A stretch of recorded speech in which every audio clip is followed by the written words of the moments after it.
লিয়াউমিল কিয়ামাতি ফালা ইউজলামু নাফসুন শাইআ ওয়া ইন কানা মিসকালা হাববাতিন মিন খারদালিন আতাইনা বিহা ওয়া কাফা বিনা হাসিবিন।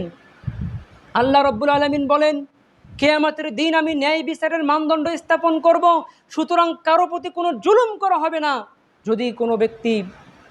যদি কোনো আমল সরিষার দানা পরিমাণ হয়,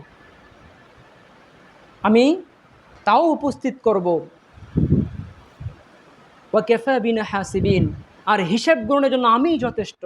তাহলে সম্মানিত উপস্থিতি, আল্লাহ রাব্বুল আলামিন কিয়ামতের দিন ন্যায় বিচারের মানদণ্ড স্থাপন করবেন। যদি আপনি সরিষার দানা পরিমাণ আমল করেন, এটাও আল্লাহ রাব্বুল আলামিন উপস্থিত করবেন। সুতরাং আপনি যদি কারো প্রতি জুলুম করে থাকেন, অন্যায় করে থাকেন, অথবা আপনার প্রতি যদি কেউ জুলুম করে থাকে, অন্যায় করে থাকে, আপনি অনুরূপ তার প্রতি জুলুম করতে পারবেন।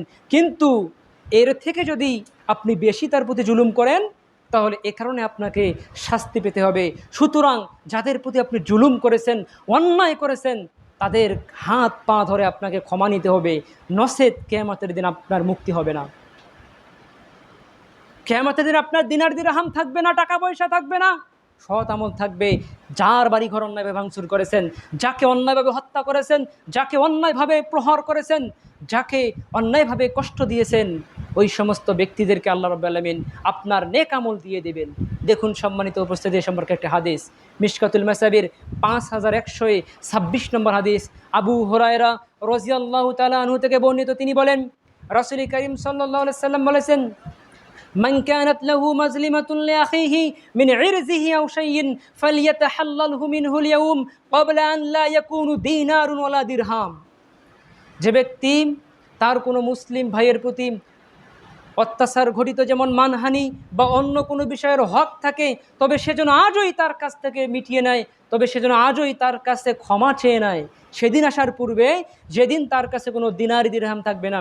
ইন কানা লাহু আমালুন সালিহুন উখিযা মিনহু বিকদরি মাজলিমাতিহি, যদি তার কোনো নেক আমল না থাকে, তাহলে যদি তার কোনো নেক আমল থাকে, তাহলে জুলুম পরিমাণ তা নিয়ে নেওয়া হবে।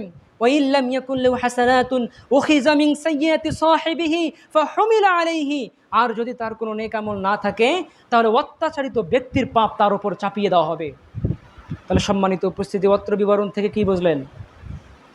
রাসূল সাল্লাল্লাহু আলাইহি সাল্লাম বলেছেন, যে ব্যক্তি তার মুসলিম ভাইয়ের প্রতি মানহানি বা অন্য কোনো বিষয়ের হক থাকে, জুলুম করে থাকে, কষ্ট দিয়ে থাকে, অর্থ সম্পদ অন্যায়ভাবে দখল করে থাকে, অন্যায়ভাবে প্রহার করে থাকে, তাহলে সেজন্য কি করে? দুনিয়াতেই মাপ চেয়ে নেয়। সেদিন আসার পূর্বে, কিয়ামতের দিনের আসার পূর্বে, যেদিন তার কাছে কোনো দিনার বা দিরহাম থাকবে না, থাকবে কি? আপনার নেক আমল থাকবে, সৎ আমল থাকবে। তখন যার প্রতি আপনি জুলুম করেছেন, এই জুলুম পরিমাণ আপনাকে আপনার নেকি তাকে দিয়ে দিতে হবে। যদি আপনার নেকি না থাকে, তাহলে যার প্রতি জুলুম করেছেন ওই সমস্ত ব্যক্তিদের গুনাহ আপনার উপর চাপিয়ে দেওয়া হবে। এখন আপনার অবস্থা কী হবে দেখুন, যখন ওই মাজলুমদের গুনাহ আপনার উপর চাপিয়ে দেওয়া হবে, তখন আপনার ঠিকানা হবে জাহান্নাম।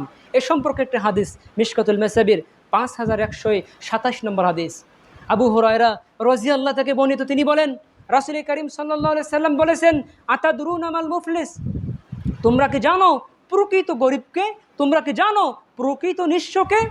সাহাবীগণ বললেন, আল মুফলিসু ফিনা মাল্লা দিরহাম লাহু ওয়ালা মাতা।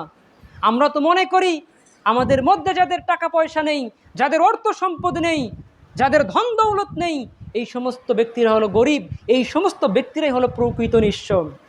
রাসূল সাল্লাল্লাহু আলাইহি ওয়াসাল্লাম বললেন, ইন্নাল মুফলিসা মিন উম্মতি মান ইয়াতি ইয়াউমাল কিয়ামাতি বিসলাতিন ওয়া সিয়ামিন ওয়া যাকাতিন ওয়া ইয়াতি ওয়া ক্বাদ শাতামা হাযা ওয়া ক্বাযাফা হাযা ওয়া আকালা মাল হাযা ওয়া সাফাকা দাম হাযা ওয়া যারাবা হাযা ফায়ুতু হাযা মিন হাসানাতিহি ওয়া হাযা মিন হাসানাতিহি। রাসূল সাল্লাল্লাহু আলাইহি ওয়াসাল্লাম বললেন, কিয়ামতের দিন আমার উম্মতের মধ্যে ওই ব্যক্তি সবচেয়ে বেশি গরিব হবে, ওই ব্যক্তি সবচেয়ে বেশি নিঃস্ব হবে, যে ব্যক্তি দুনিয়া থেকে সালাত, সিয়াম, যাকাত আদায় করে আসবে, কিন্তু সাথে সাথে সে সমস্ত লোকদেরকেও নিয়ে আসবে যে সে কাউকে গালি দিয়েছে, কারো নামে মিথ্যা অপবাদ রটিয়েছে, কাউকে অন্যায়ভাবে হত্যা করেছে, কারো সম্পদ অন্যায়ভাবে ভক্ষণ করেছে, কাউকে অন্যায়ভাবে প্রহার করেছে, কাউকে অন্যায়ভাবে মারপিট করিয়েছে। এমন ব্যক্তিকে তাদের নেকিগুলো দিয়ে দেওয়া হবে। ফাইন ফানিয়াত হাসানাতুহুম ক্বাবলা আন ইয়াকযিয়া মা আলাইহি উখিযা মিন খাতায়াহুম।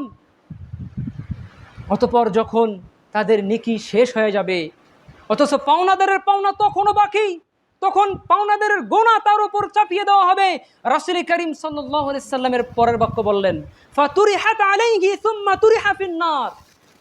বিচারের মাঠে, কিয়ামতের মাঠে এই ব্যক্তিকে আল্লাহ তাআলা জাহান্নামে নিক্ষেপ করবেন, নাউযুবিল্লাহ। তাহলে সম্মানিত উপস্থিতি, অত্র বিবরণ থেকে আপনারা কি শিক্ষা গ্রহণ করলেন?